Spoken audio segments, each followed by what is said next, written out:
Welcome back, everybody. Today I have stone number 270. Now this piece comes from a parcel I bought from Absolute Opals. Thank you, Carl. This is from Lightning Ridge, Australia, and it is 33 by 15.4 by 7.1 millimeters in size. Now you can see here it's gray with sand there on this side. A little bit of purple blue, and as we turn it, don't see much on that side. The blue comes through much better here. There's a little bit more sand on that side. Some grayish potch you can see, and there's all sorts of nice blue color in this.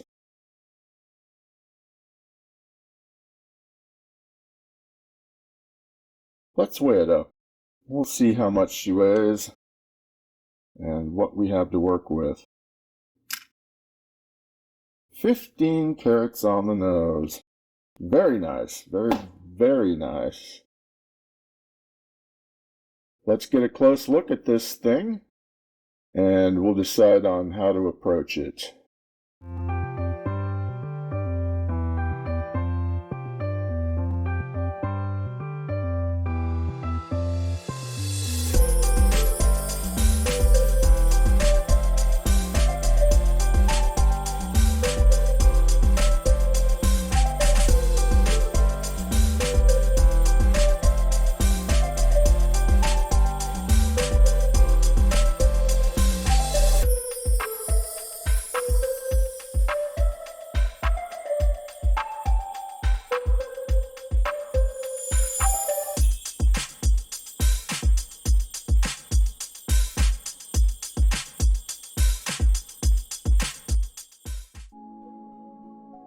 As we take a look at this being backlit, we can see some cracking here on the stone. There are a couple places here that have them. It's hard to tell if they actually go all the way through, or if they're related to the plates of opal that this thing appears to have. I think my best bet would probably be I like the way AI here makes my fingers look. My best bet is to clean up the surfaces on the top and the bottom, just to see if those cracks actually do go through the stone.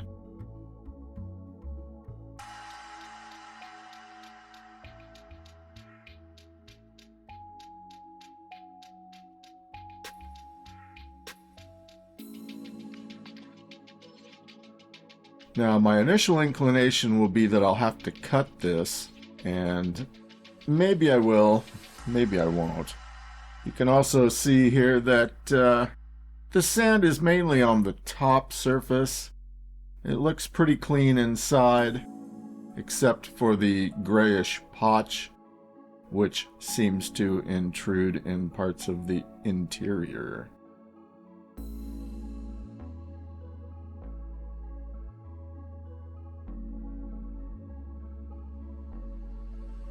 So let's get on with it.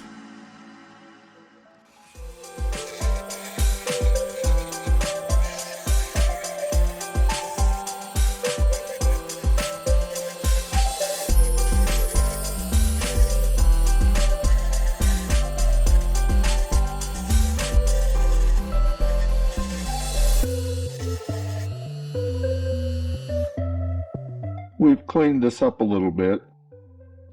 Let's go have a close look there and see if we've uncovered more clues. So looking at the side here near the tip, you can see this crack up here at the top. That might just be related to the plating, I think, that's going on. We'll get a better look here in a bit. We see two cracks here running from the bottom right up through the middle of the stone and to the top here on the left. And then of course we have this crack that starts here on the side and it runs up through this area here, I believe.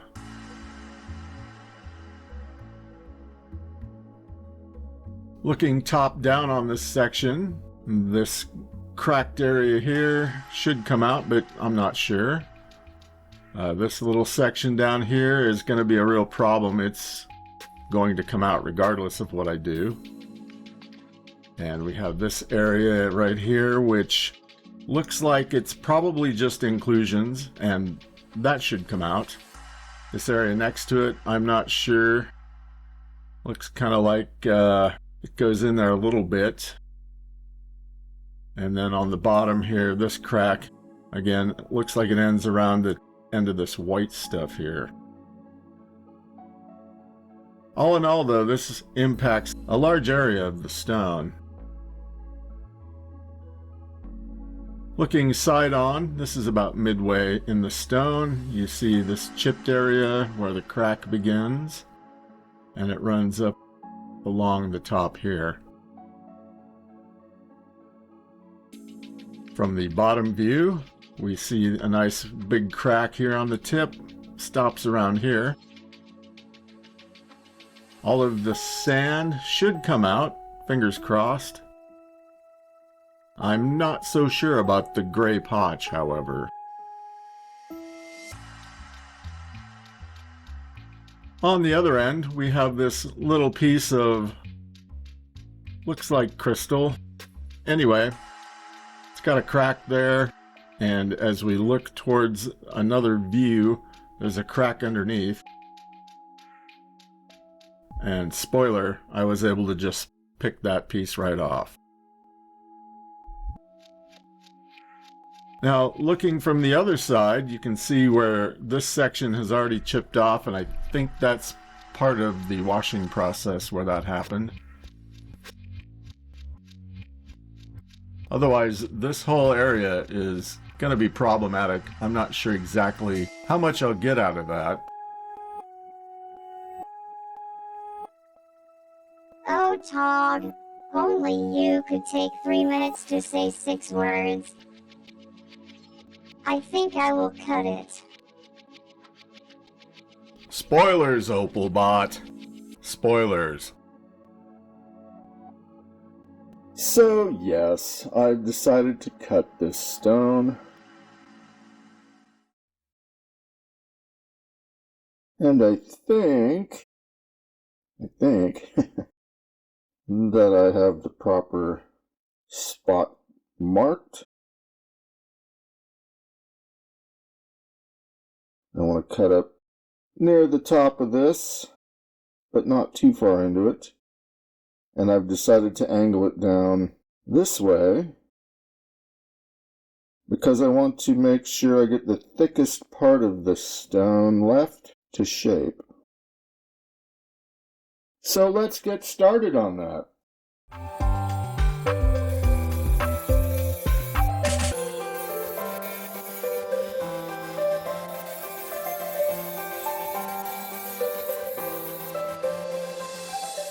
Okay, let's take a look. We'll go get a close look and see if I made the right decision. This is a decent cut. I stayed on the right side of the line. And it looks like I've cut pretty close to the end of the crack. You can see on the big piece here that's on the right, there's still a little evidence of it. And that chipped area is also evidence.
After a lot more polishing, I finished both stones. So let's recap. In the rough, stone 270 weighed 15 carats.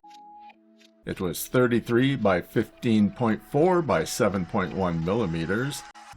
I got this from Absolute Opals, and this piece of rough comes from Lightning Ridge, Australia. Now, in the parcel, each stone costs $21.89. Per carat, it was $2.34. Multiply that out, and we get $35.10 for this stone. 270 finished weighs 4.6 carats. It's 15.8 by 12.6 by 3.8 millimeters. The offcut weighs 1.6 carats and is 12.8 by 5.6 by 3 millimeters. Each stone has a medium dome and a body tone of 8. The larger stone's brightness is 1 to 2. The smaller stone's brightness is 1.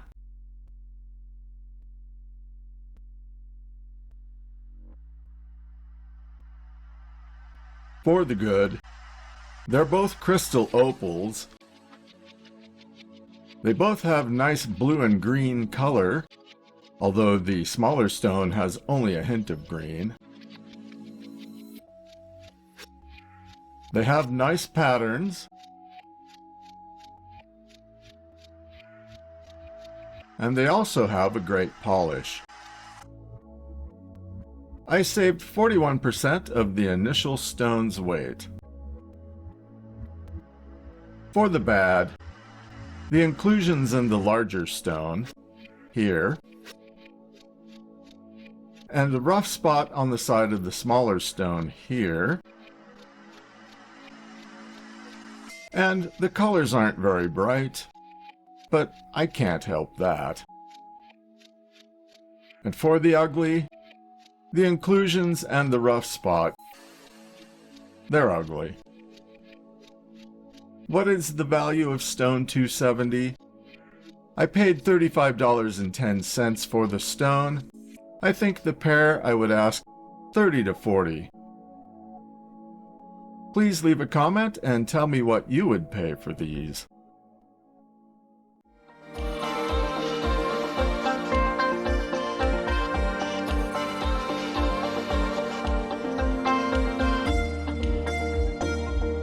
So another stone's journey is complete. These are crystals, and the gray potch makes certain areas a little more translucent, but they are crystal. I could have removed the inclusions from the larger stone, but I really liked the way the pattern and play of color were on the entire face, and I didn't want to ruin that. There's a little bit of chaff and floral, and this weird broad flash that kind of makes it look like a peacock's feather.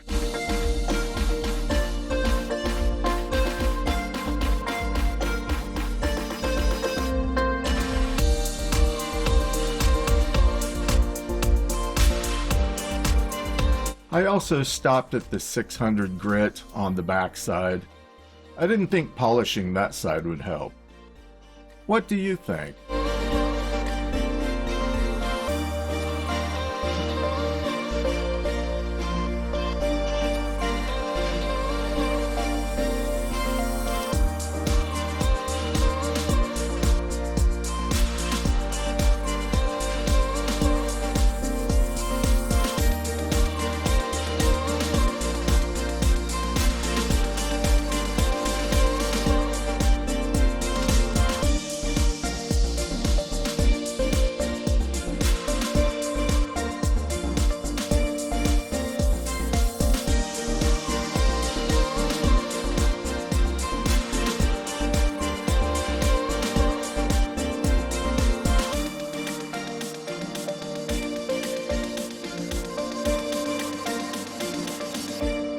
Now its journey is complete.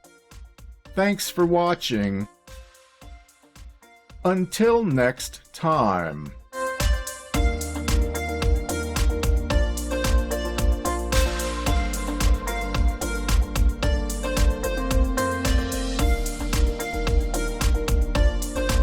Remember, if I can cut opal, you can cut opal too.